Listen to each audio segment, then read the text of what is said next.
Hi, everybody. This is Brad Daw. I'm here with Mayor Dave Young. I have to say, I met Dave many years ago before he even thought about running for mayor. And my first real impression of him is he's very, very much a family man. His big issue had to do with things with his son. He was very concerned about what was going on, and he could see that what was happening really required a change to state law, but it all stemmed from the fact that he's a father who cared about his kid. He's been a strong member of the community for years. His wife, Kathy, has been very involved in politics, and that's kind of how I met Dave. And in the past 4 years, he's been mayor of Orem, and he's done some great things that we're going to talk about here this evening. But anyway, that's a short intro. Mayor, we're glad to have you on the program. Thank you. Well, thank you. I'm glad to be here. Great. And of course, our first question right out the gate is, having been in office and where I've been in office, some people say, what in the world makes you want to run? I know years ago you said you'd never run or you weren't thinking about it. And here you are, you've been mayor for 4 years and you're teeing up again. What brings you back and what makes you want to run again for another term? That's a great question. Originally, I only planned on running for one term, and I didn't even plan on running for one term. I essentially decided the last week, the last hour, to go sign up. And I was just encouraged by other people to do it because Orem was on a path where we knew they were going to, they'd been bringing in a lot of high density. The previous 10 years, they'd brought in about 3,800 units of high density. And the plan was to bring in 10,000 more. And when I heard that, I was sick about the 3,800 because I felt like it was changing our whole dynamic of our community. But to bring in 10,000 more, I felt would have decimated it. But they wanted to bring in 10,000 apartments. They wanted to put this BRT bus down State Street. I got to say, on this program, we say EBRT, Empty Bus Rapid Transit. But go ahead. Sorry to interrupt. Go ahead. Right. And I hadn't heard that before, but that's appropriate. There is one time of the year when it is full. It's the BYU football games. Yeah, tomorrow night it'll be full, and go Cougars. Right. But anyway, there was a vision. What was happening was you had your city management who was running the city, and your mayor and your council were, for the most part, told what to do. And that wasn't, there was no real representation. And so myself and a lot of citizens got really frustrated that our city kept being changed for what we deemed for the worse, and we had no say in it. But we kept being promised by the different politicians who were running that they were going to like stop the density and stop all the madness, but they didn't. So anyway, that's why I ran the first time. I've got a list of significant accomplishments over here. There's about 33 different huge items that we've changed in the city in the last 4 years. When you ask why am I running again, well, like I said, I didn't plan on it, but a few months before the time to register to run, I learned that these same forces were at work again. The same folks who had brought us all the high density in the past were in the wings pushing candidates to bring that all back. And so I felt like, all this hard work that we had done and all the success that we had had for the residents of Orem, and then we had a group who was trying to take us back to the past and a lot of the failed policies of the past. And so anyway, to keep us on the trajectory that we were on already, I decided to run one more time. But this time I'm stipulating this is definitely the last time, so somebody else is going to have to step up next time. Excellent. Now, you talk a lot about the impetus, sort of the central point is high-density housing. And I have my opinion on why it's bad. I think it's very anti-family, but what are your concerns? I've heard some city council candidates talk about, well, we need a place for our kids, and we need affordable housing, and there's a whole litany of reasons. Why do you oppose high-density housing in Orem? Well, because I feel like Orem has done their part already. When I ran, Orem was about 42% rentals. So it's 42% rentals with the slug of that being high density. If you look at the way they classify the cities, and I need to go back and look at that, but I know we are one of the densest cities in the state in terms of just property and population and all the rest. And so you're not going to take one of the densest cities in the state and just keep cramming high density into it. Somebody described it to me as, if you've got a 5-gallon bucket, why are you going to try and put 10 gallons of water into it? It's just not going to work. And that's kind of where we're at with this whole density issue, is we've got too much, and we've done our share. And for people who say, well, I want my kids and grandkids to live here, well, we've got plenty of density for kids and grandkids to live if they can find it. The big lie about high density is that it's an affordable option, because it's not. Because a lot of the apartments, I'm not going to name names around here, but for 2 and 3 bedrooms, you're paying $1,500 to $2,300 a month, and that's not affordable. It's a myth. That's often the rent on a small single-family dwelling. Right. Well, you know, the fact is, I've lived in Orem over 30 years. I've had a nice house on 8th East. It's a modest house. We have a ward that's all houses. It's a great neighborhood. It's a fantastic place. I've raised my kids there. They've loved it. I want that for my kids. Now, maybe that's Orem, maybe it's not. But it feels like in high density, you lose a lot of that character. Has that been your observation? You absolutely do. It changes the whole dynamic of the city if you go more and more density. Your big cities. If we want to be downtown Salt Lake, and have that kind of an environment and call it Orem, then great. But I think we need to proactively decide if that's what we want or not. And everyone I talk to doesn't seem to want that. And the other thing that people complain a lot about is traffic. Well, density just means more traffic. So there's not this scenario where you can just keep building density without completely changing the nature of what Orem is. And it's kind of crazy, because people always like to love their community. And then it grows to a point to where if it keeps growing, it's no longer the way their community's always been. And so it changes in a way that makes it so much less desirable. So I'm trying to draw a line in the sand and say, we want Orem to remain Orem, so that we can continue to have the kinds of experiences that I had raising my family and raising my 5 kids. Excellent. Well, let's move on a little bit here. We've had a pretty tragic event here a couple weeks ago, and I think it bears discussing a little bit. We had a nationally prominent figure on the conservative side at UVU campus, Charlie Kirk, and we don't need to go into details, but clearly that shooting has affected all of us. And as mayor, you probably heard about that quite a bit and got asked quite a bit about that. What's your reaction to that shooting? Yeah, no, from the moment I knew the moment it happened, my phone was blowing up. Within moments, we had our emergency operations center over at the city going full tilt with our police and fire, and we were just gathering information. But anyway, that was, that is the single most horrific thing that's ever happened in our city, right? And with that in mind, Orem is not known internationally, but now it is, unfortunately. And so I had international media reaching out from me, from Australia, from England, from Europe, from all across our country, just wanting to know what is Orem, who is Orem, how's this happen? And I would explain to people that this is shocking to us, because this is not who we are. It's rare that you ever hear about a murder in Orem, let alone an assassination of a political figure like this. Anyway, it was. And so the point I would make to these people was just, this is not who we are. This is completely foreign to our nature. And Orem's a religious community. It's a kind community. It's got 23 parks. It's got all kinds of amazing things, amazing people. And it's just sad that this happened here. It really is sad. And speaking of who we are, there's been what I would call an illegal. And not what I would call it is illegal. There was a push-pull sent out recently, and it was done illegally because, frankly, I passed the law, so I know it was illegal. Polls by law in Utah have to indicate who paid for the poll, and this one wasn't.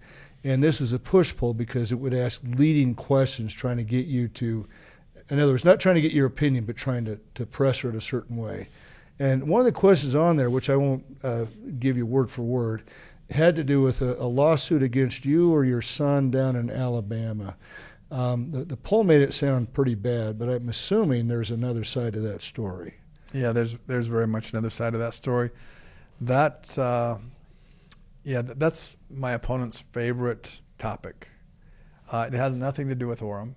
It has nothing to do with all the amazing things that we've done in the last 4 years, but it's just dirty politics, right? And the essence of it is, in the short version, there's a long version, but the short version is my son had a friend in Alabama. My son was running a home flipping company that I was funding back there.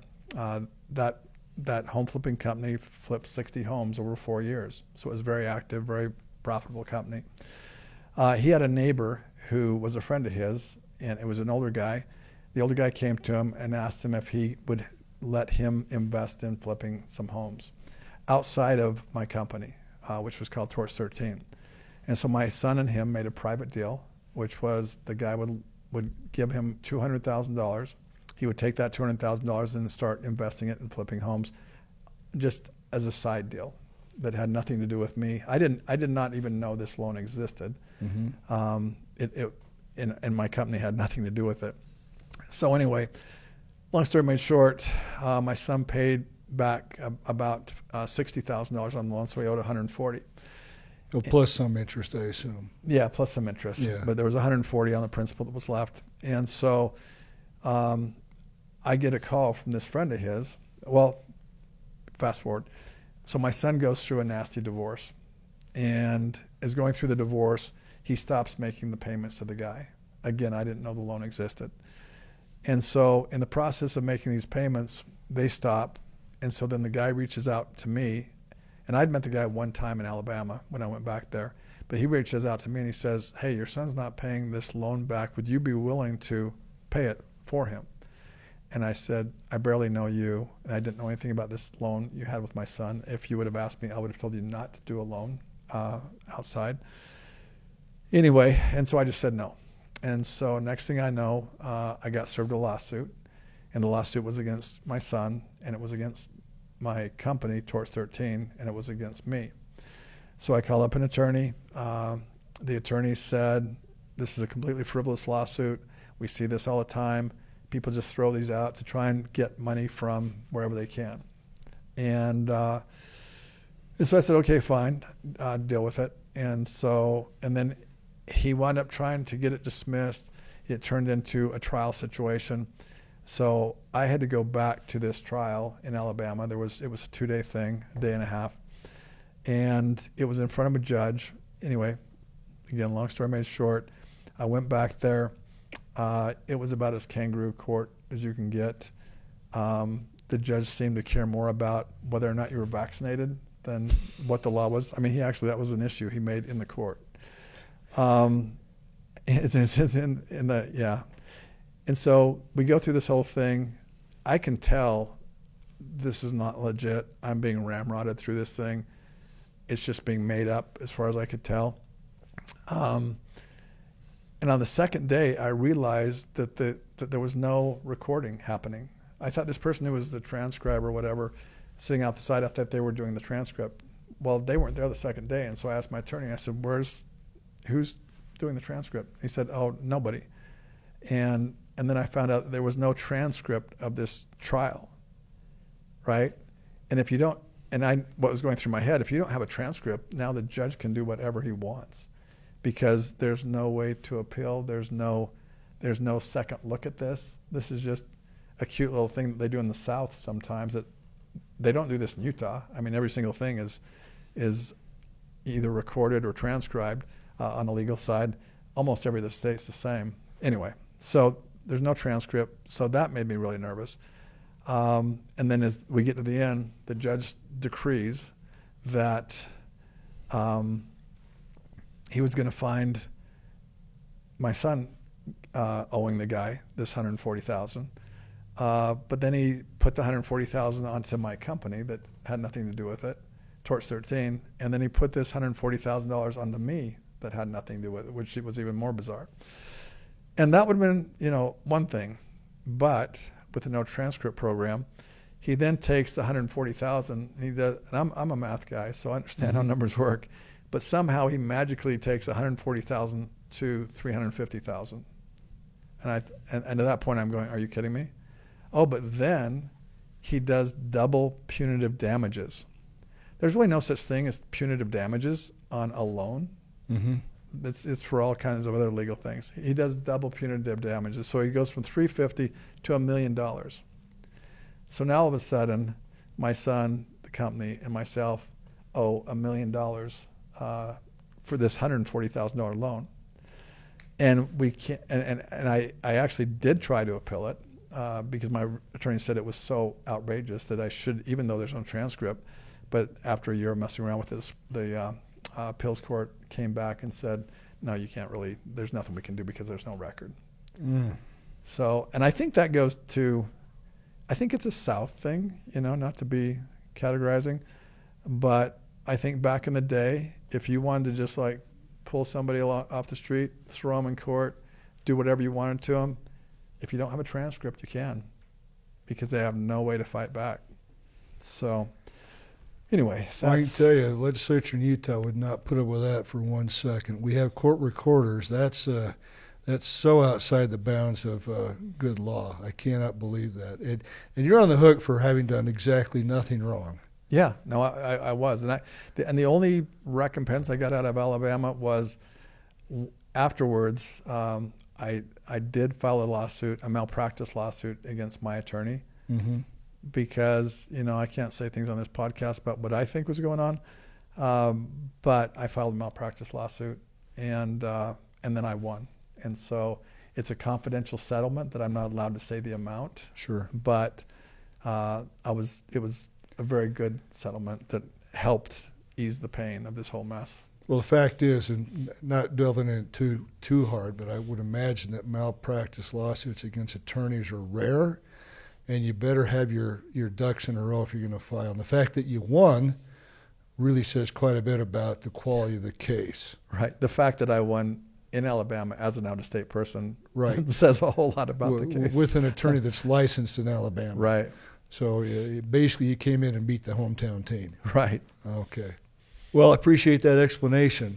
One of the things that happened early in your administration, I understand Terry Peterson, as a member of the council, kind of drove this, but obviously you supported it, and that is that we had a move to allow Orem to become its own school district. Now that Prop 2 a couple years back did not pass, but it did a couple things. First of all, it created this group called Stronger Together, who are now running their own candidates and who seem to think that the reason we shouldn't vote for you, at least in part, is because you put that on the ballot, and how dare you let the voters decide on something. Right. And, secondly, it's evolved into other things too. But walk me through that whole process of deciding to put that on the ballot, let voters vote on it. And of course, we know the outcome. Alpine is now over, and there's 3 new school districts. So when other people in the district decided to vote on it, they voted overwhelmingly to split the district up. But anyway, I'm stepping on your lines. Tell me your process going through that and how that ended up on the ballot. Yeah, well, that, as far as where that came from, when I ran, the school district wasn't anything I was campaigning on. I never even brought it up. It wasn't really a priority. Now, I had known about the school district for years, different people talking about, it should split and all the rest, but I didn't have that much of an opinion on it, to be honest. And so we had our first city council retreat after I was elected, and Terry Peterson, Dave Spencer, I can't remember who exactly, but somebody brought it up that, hey, we should do a study and just see what the numbers are as far as if what Orem is putting into Alpine School District they're getting back. And so to me, that was a no-brainer. Why wouldn't we do a study? Why wouldn't we look at where we're at? Why wouldn't we look at if our taxpayers are being treated fairly? And so let's just do a study. And so for me, it was, whatever. So, and the vote was 7-0 on the council. Everyone agreed to it. And so from there, then we had to find somebody to do the study. That wasn't exactly easy, because as we started looking at some of the main firms around, we talked to them, they didn't want to do it. And the reason they didn't want to do it was because they knew the political nature of it. And they had clients who were school districts, and there's all this interwoven people, each other's friends and all the rest. And so most of them wouldn't do it. And we did find a firm that was interested in doing it, and it was because they were a newer firm, they actually had an interest, and with that firm they had a guy who had a lot of extensive school district experience, and then another guy who was, if I remember right, he was the main CFO for the Larry Miller Group. So he had a lot of numbers experience, right? So anyway, we brought that up. We went to hire them. Became this group called Stronger Together, and they didn't want anything. They didn't even want a conversation about whether or not the district would split. I mean, they were completely against it. So when we introduced this group that we hired, they all came and complained and said there was something wrong with them when there wasn't. They're a very, credible group. So they did the study. The numbers came back, and it showed that over the previous 20 years, about somewhere between $180 and $200 million had gone out of Orem for which we had got no benefit. And that's property tax money for That's the most property part. tax money. That's what we pay to school districts is property tax. Yep, that was a property tax money that had just gone out. So we had this big deficit of where that was going. And so I saw that as a problem. That didn't make sense to me, especially if you try to make the argument that, oh no, it's okay because you need to help the other areas. That's an argument, but not why your schools aren't being taken care of, why your schools are not seismic proof, and why your schools are being shut down by Alpine School District. So you've got this big deficit going out while you're being neglected, basically. And then I started to get wind that, a little bit later, that Alpine was going to pass a bond, and they were going to try and pass a bond, it's $595 million bond. And of that bond, we learned that the plan was for Orem to get 2 gyms, and their value was like $10 million each or something. And just to interject there, how many seismically unsound schools are there in Orem? There's quite a few, as I understand. Yeah. There's at least 5. Right. I can't give it a number. I just know there's more than there should be. Yeah. So 2 gyms is barely a sop. Yeah. No, 2 gyms. If you value that at $20 million, let's give them the benefit of the doubt. Let's say 2 gyms cost $30 million, which they shouldn't. Yeah. But let's pretend $30 million on a $600 million bond, and then that bond, Orem would be responsible for about $130 million of that bond. So our taxpayers would be paying $130 million and give back 30.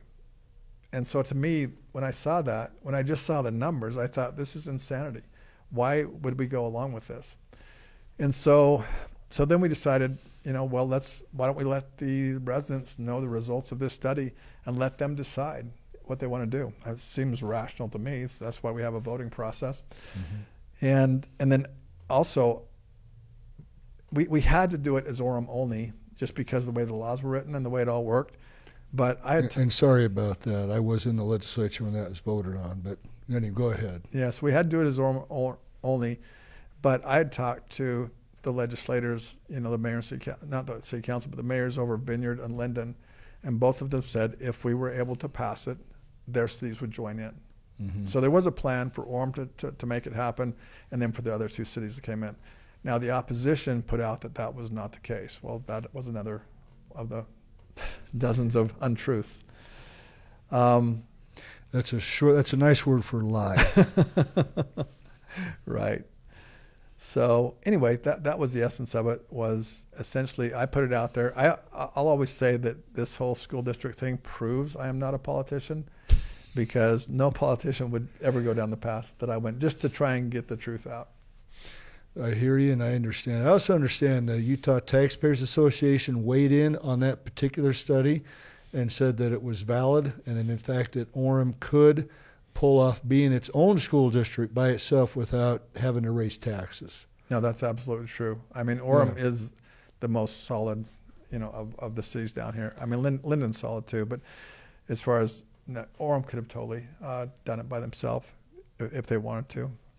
And that brings me to my next point. I mean, obviously, if you got the Utah Taxpayers Association saying something's okay, they have a very solid reputation. But what's your thought on taxes in general? I mean, as mayor, you guys have the ability to raise property taxes and other things like that. How do you approach those kinds of things? So it's interesting, and I can see how things kind of work now that I'm in the thick of it, right? Yeah. Your city always needs different things. And so for a lot of people, I mean, the mayor, the city council, the executive staff, we'll have conversations about, should we raise taxes for this? Should we raise taxes for that? And my overriding opinion is that we do everything we can to not raise taxes. We only raise taxes if we absolutely have to. And that means that we can make things more effective. We can change processes. We can rearrange personnel. There's a lot of things we can do without raising taxes. And to that point, if you go back in the last 4 years that I've been mayor, so with that process, so Utah counties raised their taxes 47%. That's a big number. Alpine School District has raised their taxes close to 40% during this time. We've just gone through one of the highest inflationary periods in the last 40 years under Joe Biden, right? And so everything is kind of pushing up. Well, Orem has not raised their taxes once during this entire time.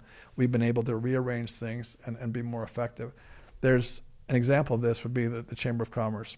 So they have an award that's called the Business of the Month. And they gave us the Business of the Month award to Orem City. As a city? As a city. Wow. And they said, we're the first government entity they've ever given this award to, because they said we are actually run like a real business. So, and if you do that, then you can keep taxes low, because businesses don't have the option to raise taxes.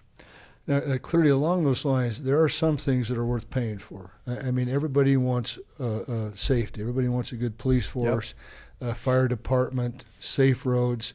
And it looks by outside in that you were able to maintain that, again, without raising taxes. How did you pull that off? Yeah, like I say, you just have to, you have to manage it to that. And I'm not saying we'll never raise taxes, because it just depends on all the variables. I mean, you still have to run it the right way. I mean, if you have some issues with police or fire, these different things, you have to run it the best you can. But it's raising taxes is just the easy way out, right? And as far as our police, our fire department is, I mean, when I got in, I challenged each of our departments to be the best in the state. And our fire department has definitely risen to that challenge. And by a number of metrics, they are the best fire department in the state. So, and that's not because we're raising taxes. That's because we're doing all kinds of other things to help them become the best fire department in the state. Excellent. All right, you talked about taxes, and one of the things that kind of plays into that, and I will say this up front, I have a love-hate-love relationship with Utopia. When the idea was first introduced over 20 years ago, I thought, well, Spanish Fort did it. They did a good job. Maybe it's okay. And then after it got enacted, and I was in the legislature at the time, and we saw the interlocal agreement, I'm saying to myself, who voted for this? I mean, because this is, I mean, it was literally sticking your foot into a bear trap and putting taxpayers on the hook for something they could not readily get out of. Mm-hmm. And in fact, as a legislature, I called for an audit. Now, that being said, I have Utopia now, and it seems to be kind of behaving itself. But there's got to be a lot of behind-the-scenes stuff. Anyway, you came in after the fact. What has Utopia meant to your administration, and where do you sit on that whole idea of, should we have done it? Could we have done it better? What should we do different? Give us some ideas there. Okay. Yeah, no, Utopia, I mean, it's an interesting name, right? Utopia, it's the greatest thing in the world. I mean, but a lot of times in politics, the name doesn't match the actual item. No, I remember a lot about Utopia, because going back in the day, I was one of those residents who, when I saw this coming into the city, I thought it was pretty outrageous. I mean, I'm all about technology, fiber, internet. I think that's all great. Where it goes sideways, though, is when you have a public-private partnership, which is what this was. So I know the folks who are running at Utopia now, because I've dealt with them had different meetings and that sort of thing. I think they're doing a good job now, considering the hand that they were dealt, which is a very bad hand. But going back to, was it a good decision in the first place? No, it was one of Orem's all-time worst decisions.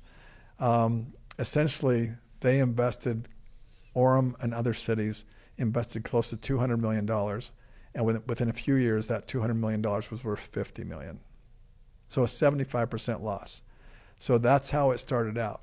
But the mess is that, so you create this giant mess, lose all this money, and guess who's on the hook? Orem taxpayers. right? And there was no way out. At the very beginning, when they signed up these different agreements, they were effectively on the hook for, in total, $116 million. And so anyway, fast forward to now, to your question. So where are we at right now? So in 2025, every year, like the last several years I've been in, we've written out a check for $2.5 million net to Utopia. And that's right out of taxpayer funds. That's right out of taxpayer funds. That's right out of your general fund. That's money that we have to pay for this service. And so if you add it all up, essentially, like we talked about the school district and, $200 million over 20 years that's just gone out and vaporized. Let's look at Utopia. Well, Utopia, Orem's paid out right at $52 million, and they've been paid back $4 million from Utopia. So it's a net $48 million that we're negative on this. And so what did we get for the $48 million? Well, essentially 40% of the city is using Utopia, and that's the highest it's been through the entire time. That's actually a big success story that 40% use it. But what that also means is 60% who are paying taxes don't get any benefit from it. And that's all piled towards this $48 million that's been spent. The other real issue, because, I remember a conversation where, somebody's saying this is great because we had it during COVID. Well, that's a silly argument, because to think that we're the only city in the country that had internet during Utopia, I mean, everyone has internet. It's just you get it different ways. If you go the free market path, you don't sit here with a $50 million negative deficit to get your internet. You just skip the deficit part and you get your internet and you pay for it. So it's just a fallacy of public-private partnerships. Right. And I understand Utopia isn't even available across the whole city. Is that right? I'm not positive where we're at on that. I've heard that too, and I know that for years I know that was true. I'm not sure if they've closed that gap or not. Okay, but it sure took them an awful long time. I know it took a long time to get to my neighborhood, and I was glad when it did, but boy, I was frustrated how long it took and how long I was on the hook as a taxpayer for a service I couldn't even access. Right. Now you're paying for it for 20 years and you can't even get it. Yeah. Right. Yeah, it's ridiculous. Well, I want to talk about another issue about management, and this isn't exactly public-private, but it's more state and federal, or city and federal, and that's the. Can I just say one thing? Oh, please. So, just to bring this full circle, I've given my views on this, but my opponent in this election, she was a big champion of Utopia. Yeah. She voted for Utopia and everything we're talking about it. Also, we talked about taxes. She proposed a 50% tax increase when she was in. That would have been that's the largest proposed tax increase on record for the last 50 years. Now, wasn't that voted on and then the voters referred that and got it shut down? Is that the tax increase you're talking about? That's the one. If you go back to the records, she voted for a 50% tax increase. The city council itself voted against it, even though she was a big proponent of it. Yeah. They came back and they voted for a 25% tax increase. Right. She voted against that because it wasn't big enough. It wasn't the 50%, I guess. But she voted against that, and then so the city council approved it, tried to jam it through, and then it got a referendum to the voters, and the voters shut it down. So, so that's a good example of taxes. That tax increase that could have been 50% never ever passed. But here we are today, all these years later, and somehow Orem survived without that tax increase. Somehow. And we're doing well. Right, we're prospering. There you go. All right, well, I appreciate you bringing that up. That was obviously very helpful. So let's get back to, we've mentioned the EBRT before and traffic management in general. Obviously, one of the things that cities have to do is make sure we have good roads. Which some cities do better than others. But I can say that it's been a long time since I've hit a pothole in Orem. What's your approach on traffic management, and how do you feel about the, I kind of made my opinion known about the BRT, the EBRT, but give us some ideas on what you've been able to do there and what you'd like to see going forward.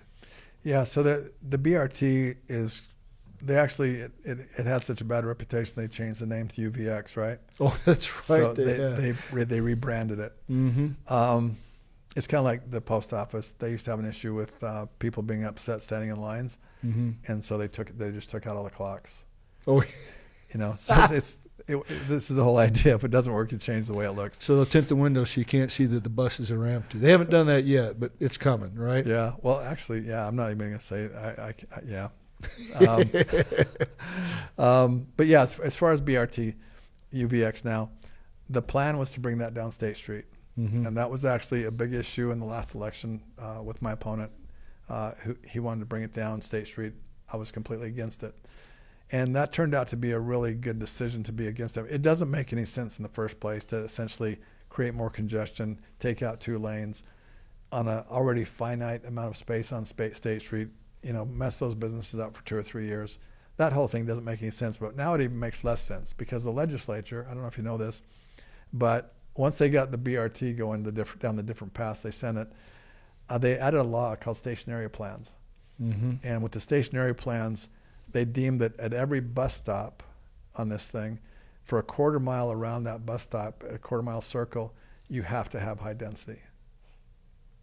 So it's like a Trojan horse that brings density into your city, and that was the end game with BRT. I call it a virus, but Trojan horse works too. Yeah. Well, I'd like to find out who proposed that bill and who voted for it. That sounds like an exceptionally bad idea. Yeah, and they did the same thing with tracks, except for tracks is a half a mile around at every stop. Gosh. Well, we talked about congestion on State Street, and that reminds me, on State Street we have this lovely edifice called Midtown Village, which is beautifully located amongst about 3 auto parts stores, and across and on a very busy street. From my outside view, it looks like it's been an enormous boondoggle. What's been your experience dealing with it, the aftermath of it, and how did we get to have that thing in the first place? Yeah, that as far as Midtown Village, that was Karen McCandless's time.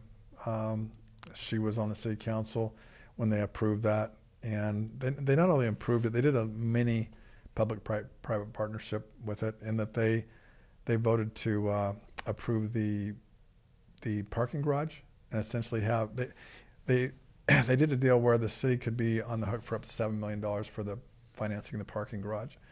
Ultimately, when they took the loan out, it wound up being $4 million. But the bottom line was the city was on the hook for the parking garage. And then it just, in my opinion, it doesn't fit in.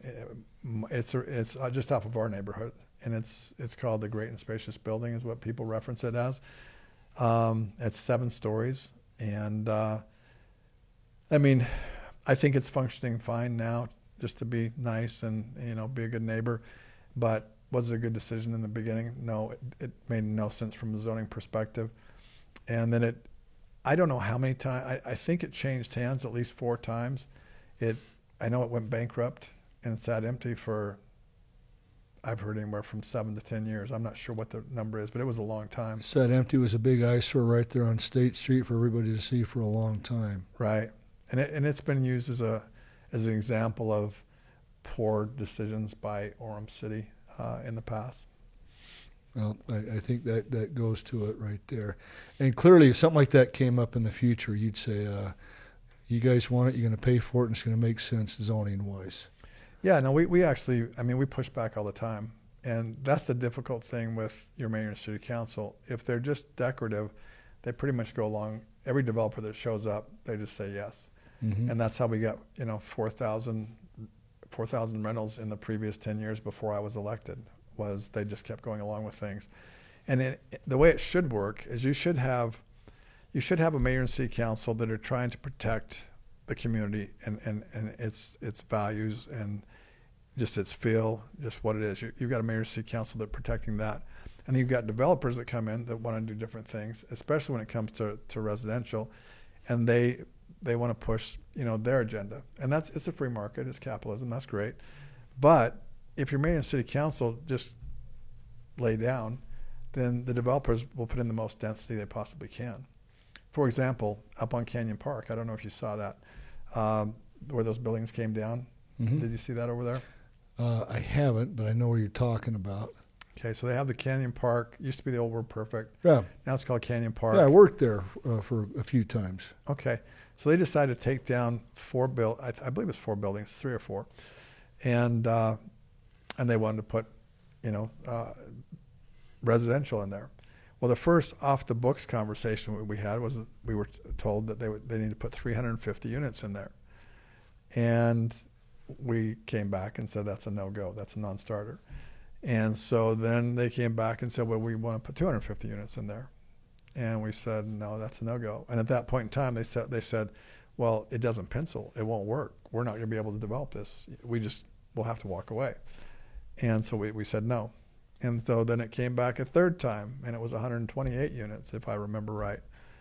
And once again, that time, the council was pretty split. It looked like the developers were going to get their way. But a bunch of residents came out, and they basically backed up those of us who were trying to stop it, and we were able to stop that. And so they came back, and again, it won't pencil. So then they come the fourth time, and I think the fourth time was like around 78 units or something. Well, that actually makes sense on 24 acres, 78 units. So we approved it. Now, I tell that story to make the point that if you're just approving everything, and if you're just doing purely what the developers want, that's how you wind up with a giant mess. You have to have a mayor and city council push back and represent the residents who actually elected them. So your role is not a rubber stamp. Your role is try to preserve the character and nature and integrity of the city and listen to residents, not just people who want to build things here. Right. We want to give landowners their property rights, but there's also zoning that overlays that, and we want to protect the residents who lived here so they can maintain their quality of life.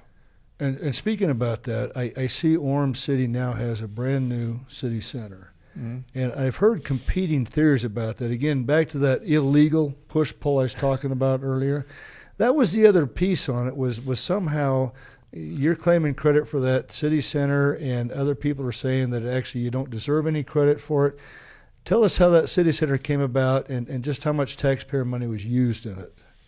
Yeah, no, I mean, to me, that whole thing, you're talking about an article that a former mayor wrote where he was thinking that we were taking too much credit and he should be getting the credit. To me, that's just silly, petty, stupid stuff, right? Mm-hmm. But we had gotten things from, that person wanting a plaque to himself on the outside of the building, with other people. And I could go on and on, but I think it's completely petty. The bottom line was when I got into office, they'd had conversations about that city building for the previous 10 years. And the previous mayor, he was a proponent of it, but he was never able to get it done. He talked about it, but he couldn't get it done. He couldn't get the votes. And so, and you can come to your own conclusions why he couldn't get the votes. I mean, nothing really changed, but whether it was confidence in city council or whatever it was, he couldn't get the votes to make it happen. And if you want any more information, go back and read that article that Dave Spencer wrote, where he essentially pushed back the other way. Mm-hmm. But anyway, that was another thing in one of our city council meetings, early city council meetings. I'd gone through the project. I looked at all the numbers. I looked at the revenue that we had coming in. I looked at revenue we had saved. And then I pitched to city council, let's do this. And I got a 7-0 approval of it. And how much taxpayer money was used on that new building? Well, there's taxpayer money used, but it's taxpayer money that was from savings, mm-hmm. right, that had been set aside by managing the budget efficiently. So there was that, and then we were able to get some grant money. If I remember right, there's about $9 million in total in grant money that we got. The total project was $37 million, mm-hmm. but we were able to piece different things together with some savings from previous administrations and then get that up. The total cost was $37 million. So no bonding or very little bonding? There was no bonding. No there bonding. Was no taxes. So you paid cash? Yep. And so no interest from taxpayers, just the cost of the building? Yeah, that's exactly right. And that is pretty much unheard of. Mm-hmm. I mean, you show me another city that has a city building with no taxes and no debt. I can't think of one off the top of my head. Certainly not Salt Lake. Right. Well, and then obviously one of the things that we love about Orem is we've got some beautiful parks. My My kids love going to Sarah Park. Center Street with the all-access park is fantastic. When we have my grandkids there, they love going there. What's your stance on parks, and what have you done to, preserve that, make them better, and what do you see going forward? Yeah, right now we've got about roughly 23 parks, if I remember right, and our parks are amazing. That Hillcrest Park is one that we got through on my administration. And that's in place of the school that was sitting there, and rather than give it to developers, you turned it into a park. Right, and there was an argument, there was a conversation of throwing more density there, but ultimately that became a park, and it's an awesome park. It's won all kinds of awards, and that was with no new taxes, no debt either, that park. And as far as additionally, we had when Alpine kept shutting our schools down, we had an issue where if Alpine's shutting our schools down, we need to protect the school and the park next to it, because that was laid out originally in our master plan, right? Mm-hmm. But if Alpine's going to shut down the school, sell the land potentially, and potentially put density there, that was a problem. So we passed a resolution, one of the first in Utah, where if it's a park or a school, it has to stay a park or a school. Awesome. Well, recently, I think it was either this session or the last session, the state of Utah passed a law banning pride flags in public buildings. Now, I don't think that's been a problem in Orem, but I got to think that there is a certain contingent of people who want to push that kind of, let's call it propaganda, on city property. Have you had any experience with anything like that at all? Yeah, we've had some. And it's a big thing out there, right? I mean, you can call it the woke agenda. I mean, that woke agenda is trying to infiltrate everywhere. And when I ran, I mean, I decided I wanted to help Orem define its values and who we really are, who I believe the majority of our community are. And so with that in mind, I really took a God, family, country as being my key focus. Mm-hmm. And with that, we took Family City USA, which Orem's been called, off and on, a nickname for years, and we actually institutionalized it. We made it so it is our motto. And with that, it's on our city buildings, it's on our parks, it's on our city vehicles, it's on our stationery. We are Family City USA, and we identify as family values. The other part that we did that I think you'd find interesting is I always thought, how come we don't really identify in God we trust? And that's the national motto. But I think as a city, we should have that also. And so I did some research on it. It turned out there wasn't a single city in Utah except for Roosevelt who had adopted that motto about 8 or 9 years ago. Mm-hmm. Is either Roosevelt or Duchesne. And so I pitched the city council, let's do this with Orem. Let's put this in our city council chambers. Let's make this part of our motto too. And so, and our attorneys were concerned about it, obviously, in this world that we live in. But we went ahead and passed it, and we got pushback, and we got some hate mail. But at the end of the day, we are Family City USA, and we have In God We Trust. And so you've got God, family, and then as far as country, we do things all over the city to try and promote patriotism in the country. But the final thing, not the final, but another thing is the new City Hall, we're going to build a Gold Star monument and a Gold Star memorial to servicemen who had passed away in battle. And so that'll be a really significant thing. There'll be a park in the middle of all of our city buildings that will have that. Well, that's wonderful. And what a tribute to those who have paid the ultimate sacrifice. It's easier for us to sit back here in really relative comfort, but at the end of the day, the reason we can is because there are people willing to go out and put their life on the line to keep us safe and to keep us free. So right. I applaud you for doing that. I think that's a great move. Yeah. No, I as far as God, family, country, I just think if you don't put a stake in the ground and say this is who we are, these are our foundational values and beliefs. If you don't put a stake in the ground, then other things will push you out. And so that's why I've had such a focus on that my first term. Well, again, it's like one of my favorite presidents, Ronald Reagan, said, was we're not one nation under God, we're just one nation gone under. So Right. I agree with that. We need to remember where we came from and why we're here. Mm-hmm. So thank you. Another issue that we've talked about, again, we talked a little bit about taxes, but are there other areas? I mean, obviously, if you're going to be careful about raising taxes, you're going to looking for ways to save money without, undercutting the way the city's run. Are there other areas in Orem where you've been able to save money and again, approach that standard of not having to raise taxes or making that your last option? Yeah. Yeah, and some of these reasons are why we received that award from the Chamber, this Business of the Month award. But so we've got all kinds of things we're doing in the city. So we changed city management fairly significantly after I was elected, or within that first year. And along with doing that, we actually did a management, we hired a management consulting group to do an overall Orem City management consulting evaluation, where they went into every single department, every single area, and looked at how it was being run and made suggestions on how we could optimize it and make it better. So I don't know another city that's ever done that, but we did that in Orem, and we got a lot of good data, and we implemented a lot of that data, which saved us a lot of money and made our departments more effective. We also did a study. We wanted to know if our employees were happy. And so we did a study that was a poll that they could do, and nobody could see who answered which way.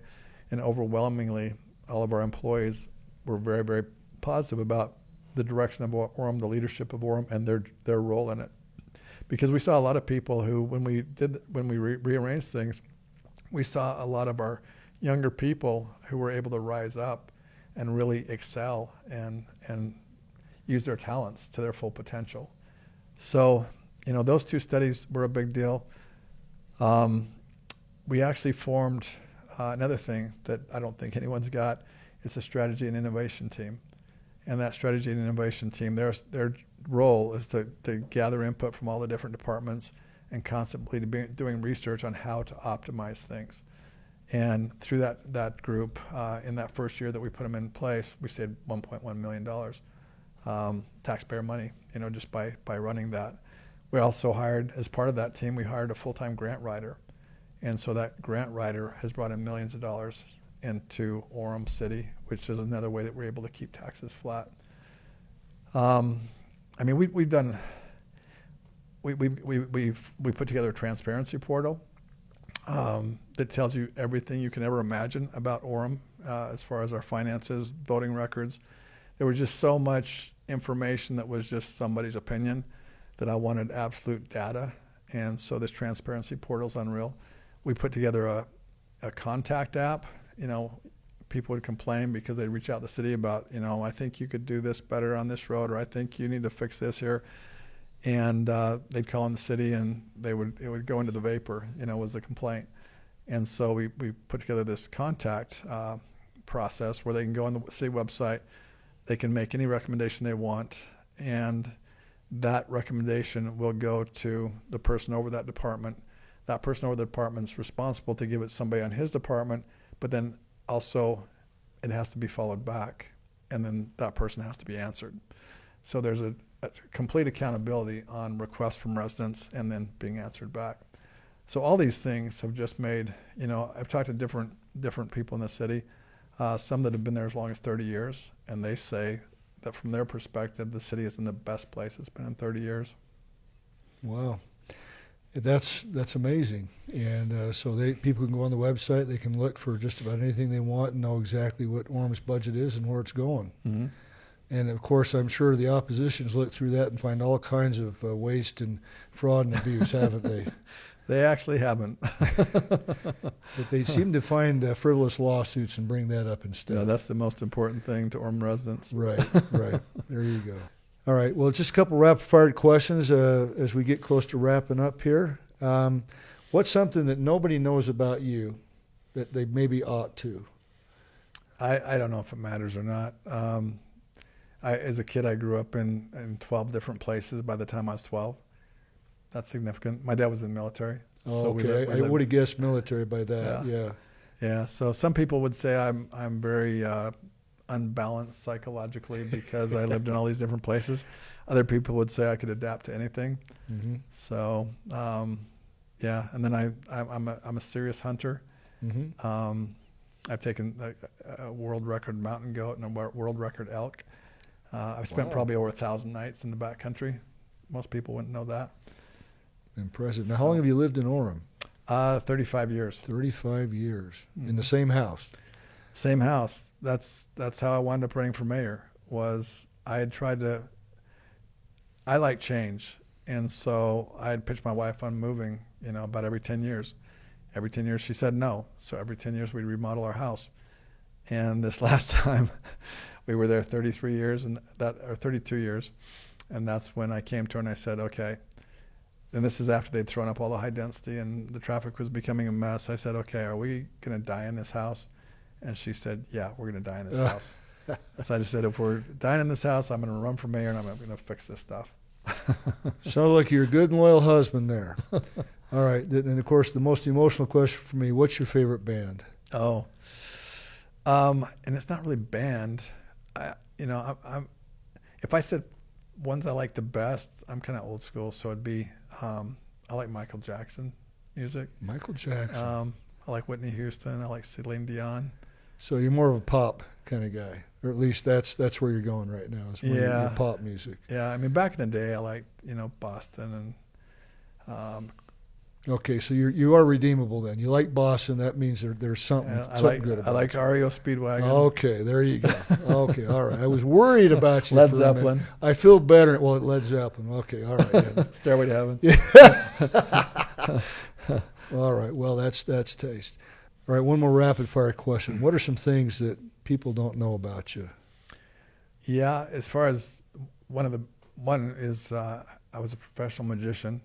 And I did it for 4 years, and we did over 200 shows all across the western United States, Vegas, Reno, Tahoe, and then also colleges mostly. Wow. Okay. All right. I've also understood that you're actually an author. Have you written a book? Yeah, I did, and I just did it a couple of years ago. Actually, it's fairly new. It's called Hunting for True Wealth, and this would be of interest for anybody who wants to really get to know me. Mm-hmm. I mean, if you want to do a full analysis before you vote, this would be the full story. Hunting for True Wealth, it's about a dozen extreme hunting adventures that I've been on from Alaska, Africa, British Columbia, all over the place, where you're out doing very serious hunting. So there's a dozen stories in there, and then it's called Hunting for True Wealth. So my business is investments. I own Paragon Wealth Management. Mm-hmm. So I'm incorporating how we manage money and how we build wealth. And then I think more important than wealth is true wealth, which is ultimate happiness. And so I lay out a lot of principles in that book for how to build true wealth or happiness. Sounds like it might be a worthwhile read. Thank you. Well, last question. And first of all, I want to thank you for taking some time with me. I hope voters can have the opportunity to get to know you better and make informed decisions. But that brings us to the money question, if you will. In a couple of weeks, people are going to be getting their ballots. They're going to see your name and the name of somebody that, she's been a friend. I know her well. But what is it that you would want to say to voters to say, here's why you got to check the Dave Young box? Yeah. I mean, I would encourage voters to do some research and seriously research the candidates. The worst thing for a voter is to be an uninformed voter, because at that point you're just doing what your friends are telling you. And so I'd encourage people to learn about myself, to learn about my opponent, and then make that decision. As far as the reason I'm running is I ran initially to fix a number of things in Orem, and I believe we've accomplished most of those. We didn't get into a lot of it, but there's a list of over 33 pretty significant changes that we've made to Orem for the better in the last 4 years. And so, like I said, I wasn't planning on running, but when I started to see what was developing as far as a group who was essentially going out and finding candidates, funding candidates, and endorsing candidates, and bringing them to try and control the mayor and city council's race, when I saw that happening, I thought that would be very, very bad for Orem. It would take us back to the past. It would bring back the density, all the things that we've been successful in stopping, they're trying to bring back. And so I'm basically taking one for the team, and I'm going to do my part if I get elected to keep us on the same path that we've been on the last 4 years. So you're not running for the huge paycheck. No, this is very costly for me to be involved with this. Right. Well, it's like people say when they ask me how much did you get paid in the legislature, and I says, well, I lost money. Right. And I'm assuming that you're probably taking time away from your business, but this is a labor of love for you. It's 100% service. This is, yeah, it's 100% service. I appreciate that. Now, obviously, you want your voters to get in touch with you. What's the best way to reach out if they got a question for you? Yeah, so we've got a website. It's Dave for Orem. Just Dave for Orem. .org or .com? .com. .com. And Okay. so you can go on there and you can request signs, you can ask questions, you can make donations. Mhm. You can go into a lot more detail and learn about, these accomplishments that I'm talking about, that sort of thing. That's So, got your 33 points on it on that Yeah. website. Yep. Okay. Excellent. Well, everybody, daveforum.com, and look forward to getting your ballot. And thank you again, Mr. Mayor. Okay. Thank you, Brad.